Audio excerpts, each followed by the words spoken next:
We're talking about the history of Indigenous people in Canada and what actually happened to them. And one of the things, so there's something called the 60s scoop. So between the 60s and the 80s, like 1960 and 1980, yes, like what, 40 something years ago, 50 something years ago, the children were taken out of the home by child services. This was after they closed residential schools. So once they started closing down the schools that were unaliving children, they still had to solve the Indian problem. So what they were doing was taking children from Indigenous homes and placing them into white families. Now that part was bad enough in itself, but what they really didn't talk about was the fact that they weren't just taking them and placing them, they were actually selling them.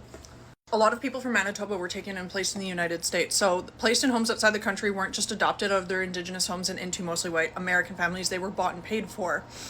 Some people, like one family bought their daughter for $30,000.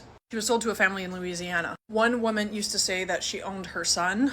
Carla Williams, also from Manitoba, was adopted by a family for $6,400. There's Manitoba twins, Allison and Deborah, ended up in Pennsylvania. They said they were valued at $10,000 as a pair. The fees to adopt Indigenous children from Manitoba weren't high, under $2,000, and New Orleans charged close to $4,000.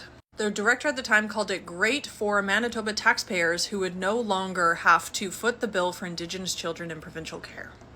They would put up ads in the US to promote people adopting, buying children. And I am sorry about your grandma.